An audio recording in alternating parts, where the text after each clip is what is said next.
Dear audience, welcome back. Today we are going to learn how to type the definite integral in the Word document. To do that, first of all, we have to press and hold the Alt button, then press equal sign. Now type /int. Press and hold the Shift button, then press minus sign. Then write the lower limit a. Again press and hold the Shift button, then press 6. Now type the upper limit b, then hit the space bar.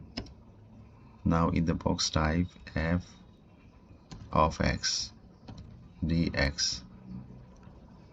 In this way we can type the definite integral in the Word document. Dear audience, I hope that you could understand today's lesson. Again, I will come along with a new video tutorial. Till then, goodbye.